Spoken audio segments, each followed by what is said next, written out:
नमस्कार, मी सागर जोशी. TV9 मराठीमध्ये आपलं स्वागत.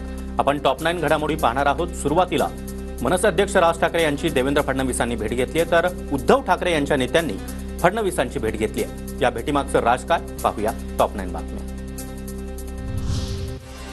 ठाकरे गटाचे मिलिंद नार्वेकर, सुभाष देसाई आणि अंबादास दानवे यांनी मुख्यमंत्री फडणवीसांची भेट घेतली. बाळासाहेब ठाकरे यांच्या स्मारकानिमित्त भेट झाल्याची माहिती. अभ्यंकर सर, तुम्ही आपण बोलत असताना ते एक जे गाणं आहे ना, आमदार झाल्यासारखं वाटते, तसं मला वाटलं मी मुख्यमंत्रीच झालोय. तुमच्या मागण्या ऐकून मला मुख्यमंत्री झाल्यासारखं वाटतंय. महाराष्ट्र शिक्षक सेनेच्या अधिवेशनामध्ये उद्धव ठाकरेंचं मिश्किल वक्तव्य. मुख्यमंत्री देवेंद्र फडणवीसांनी शिवतीर्थवर राज ठाकरे यांची भेट घेतली. निवासस्थानी दोघांमध्ये तासभर खलबतं. महापालिका निवडणुकीमध्ये भाजप मनसेला सोबत घेण्याची शक्यता. कुठलीही राजकीय भेट नाही. मी मुख्यमंत्री झाल्यानंतर राज ठाकरेजींचा मला अभिनंदनाचा फोन आला. त्यावेळेस मी त्यांना सांगितलं होतं मी घरी येईन. त्याप्रमाणे मी आज घरी गेलो होतो. राज ठाकरेंसोबतची भेट राजकीय नव्हती. मुख्यमंत्री झाल्यावर राज ठाकरेंनी मला शुभेच्छा दिल्या, घरी आमंत्रण दिलं, त्यानुसार मी भेट घेतली. मुख्यमंत्री फडणवीसांची माहिती. फडणवीस साहेब भेटत असतात, त्यांना ते फडणवीस साहेबांना भेटतात. शिंदे साहेब पण त्यांना भेटतात. मुंबई महानगरपालिकेच्या दृष्टीनं ती भेट असू शकेल. महापालिका निवडणुकीच्या पार्श्वभूमीवर ही भेट असू शकते. फडणवीस आणि राज ठाकरेंच्या भेटीबद्दल भुजबळ यांची प्रतिक्रिया.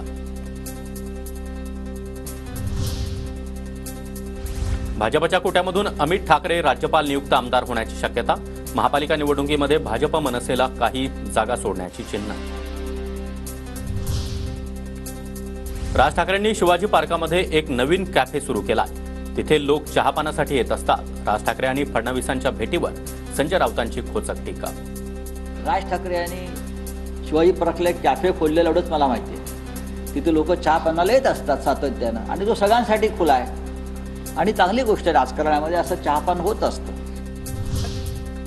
राज ठाकरे आणि फडणवीसांची आजची भेट कौटुंबिक होती. कुठलीही राजकीय चर्चा झाली नाही. मनसेचे नेते संदीप देशपांडे यांची प्रतिक्रिया. तर शरद पवारांच्या बंगल्याबाहेर राऊत झाडू मारायला जातात का? देशपांडेंकडून राऊतांना प्रत्युत्तर.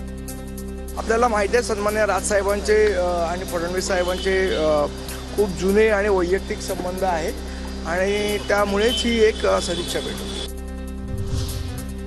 राज ठाकरेंना मी राजकारणात कधी सिरियस घेतलं नाही. निवडणुकीच्या आधी त्यांच्या भूमिका भाजप विरोधात, तर ऐन निवडणुकीच्या काळामध्ये ते प्रो भाजप असतात. फडणवीस आणि राज ठाकरेंच्या भेटीवरून अंधारेंचा हल्लाबोल. निवडणुकांच्या आधी मात्र त्यांच्या भूमिका भाजपच्या विरोधातल्या असतात, पण ऐन निवडणुकीच्या काळात ते लगेच प्रो बीजेपी भूमिका घेतात. या सगळ्या गोष्टी आता महाराष्ट्र सोडा, आता मनसेच्या त्यांच्या पदाधिकाऱ्यांच्या सुद्धा लक्षात आल्या.